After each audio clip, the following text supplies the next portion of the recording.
पहाड़ में बारिश से अभी राहत नहीं मिल रही है। उत्तराखंड में आज भी भारी बारिश का रेड अलर्ट जारी किया गया है। 9 जिलों में भारी बारिश का रेड अलर्ट जारी है। कॉलेजेस और आंगनबाड़ी केंद्र आज भी बंद रहेंगे। बारिश के चलते गंग नहर बंद की गई है। भारी बारिश से उफान पर नदियां आ गई हैं। 25 घंटे बाद बद्रीनाथ हाईवे खुला है। प्रदेश में अब भी 98 मार्ग बंद है। बड़ी खबर आपको बता रहे हैं। तो 9 जिलों में भारी बारिश का रेड अलर्ट जारी किया गया है। आज भी कॉलेज और आंगनबाड़ी केंद्र बंद रहेंगे। बड़ी खबर। तो लगातार भारी बारिश ने अफरा तफरी का माहौल बनाया हुआ है। और बात करें तो भारी बारिश से कई रास्ते यहां पर बंद हो गए हैं, कई लोग प्रभावित हुए हैं। और लगातार देखने को मिल रहा है कि स्थितियां जो हैं वो और ज़्यादा गंभीर होती हुई दिखाई पड़ रही हैं। 9 जिलों में भारी बारिश को लेकर अलर्ट जारी किया गया है। लोगों से सावधानी बरतने की अपील भी प्रशासन की तरफ से लगातार की जा रही है। स्थितियां काफ़ी ज़्यादा गंभीर यहां पर बनी हुई हैं और कई जगहों पर सड़कें अवरुद्ध हो गई हैं। तो लगातार हो रही बारिश ने स्थितियों को बहुत ज़्यादा खराब कर दिया है। तो ये 4 तस्वीरें आपकी टीवी स्क्रीन पर, रुद्रप्रयाग, रामनगर, ऋषिकेश और चमोली की तस्वीर, जहां रुद्रप्रयाग में अलकनंदा उफान पर नजर आई, तो वहीं रामनगर में पुल में दरार पड़ने से लोगों को खासा परेशानियों का सामना करना पड़ा। ऋषिकेश में तटबंध ध्वस्त हो गया। और चमोली की अगर हम बात करें तो चमोली की तस्वीर में आप देख सकते हैं हाईवे किस तरीके से बाधित हो गया है और लगातार हो रही बारिश ने सभी की मुश्किलों को यहां पर बढ़ा दिया है।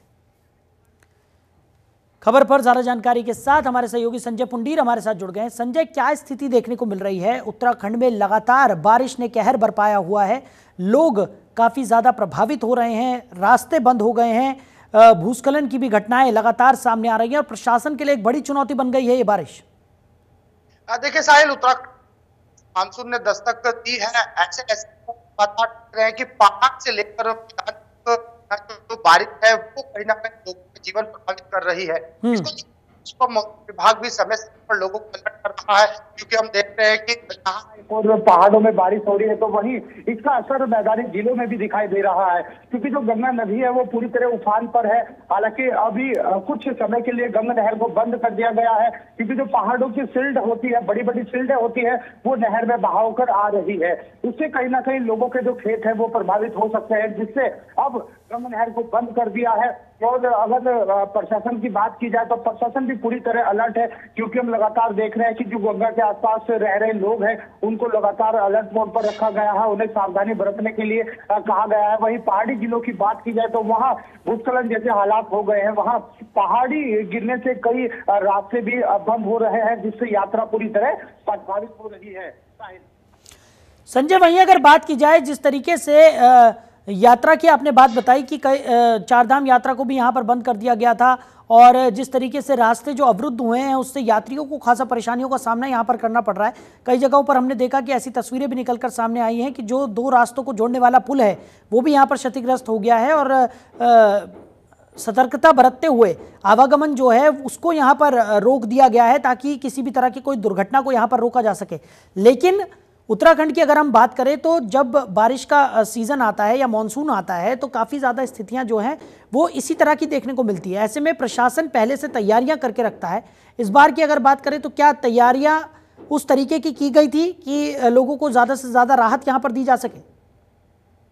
देखिए, हम लगातार देख रहे हैं कि हम पहाड़ी क्षेत्रों की बात की जाए तो वहां पर जो पहाड़ है वो हल्की ही बारिश में भूस्खलन जैसे हालात हो जाते हैं, जिससे कहीं ना कहीं जो रास्ते होते हैं, जो अन्य मार्गों को जोड़ने वाले रास्ते होते हैं, वो पूरी तरह प्रभावित होते हैं। और जिस तरह अभी आपने जिक्र किया है चारधाम यात्रा का, चारधाम यात्रा को लेकर पहले ही राज्य सरकार ने गाइडलाइन जारी की है कि अगर कहीं बारिश हो रही है या फिर भूस्खलन जैसे हालात है तो आप सुरक्षित स्थान पर रुक जाए, क्योंकि उससे आपकी जान पर कहीं ना कहीं चोट पहुंच सकती है, आपको भारी नुकसान हो सकता है। तो कह सकते हैं कि चारधाम यात्रा को लेकर कई गाइडलाइन जारी की है और लगातार हम देखते हैं कि हर वर्ष की भांति वर्ष भी तमाम ये कहा जा रहा था कि जो बारिश आएगी उससे निपटने के लिए हर तरह के इंतजाम किए गए हैं, लेकिन जैसे जैसे बारिश आ रही है वैसे वैसे ही लोगों को भारी परेशानी का सामना करना पड़ रहा है।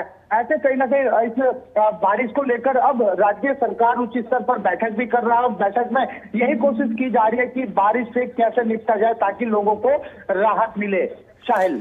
बिल्कुल संजय, और जिस तरीके से पहाड़ी क्षेत्रों के अलावा अगर मैदानी क्षेत्रों की बात करें तो जल जमाव की स्थिति भी लगातार देखने को मिल रही है और लोगों को आवागमन में खासा परेशानियों का सामना करना पड़ रहा है। कई जगह तो स्थितियां इतनी ज़्यादा गंभीर है कि लोगों से अपील की जा रही है कि वो सावधानियां यहां पर बरतें और बहुत ज़रूरी हो तभी अपने घरों से बाहर निकले, क्योंकि स्कूल कॉलेजेस भी यहाँ पर बंद कर दिए गए हैं। आंगनबाड़ी केंद्रों को भी यहाँ पर बारिश जो लगातार हो रही है उसकी वजह से बंद किया गया है। जिलों की बात की जाए तो मैदानी जिलों में बारिश का खासा प्रभाव पड़ता है और जो विकास कार्य होते हैं उनको भी कहीं ना कहीं उनकी भी पोल खुल जाती है। अगर ग्रामीण क्षेत्रों की बात की जाए तो यहाँ भी जो सड़कें हैं वो पूरी तरह जलमग्न है, जिससे कहीं ना कहीं लोगों की आवाजाही पर इसका बुरा असर पड़ रहा है। लोगों को कामकाज करने में भी दिक्कतों का सामना करना पड़ रहा है। लेकिन जैसे जैसे समय बीत रहा है मौसम विभाग ने भी कहा है कि आने वाले दिनों में और बारिश आने की संभावना है और कई जिलों के लिए रेड अलर्ट और ऑरेंज अलर्ट भी जारी किया है। तो हम अपने दर्शकों को भी यही कहना चाहेंगे कि लोगों को सावधानी बरतने की जरूरत है, क्योंकि इस बार मानसून भले ही देर से आया हो लेकिन जो बारिश होगी वो कहीं ना कहीं अधिक हो सकती है। जी चलिए संजय, हमारे साथ जुड़ने के लिए इन तमाम जानकारियों के लिए आपका बहुत शुक्रिया।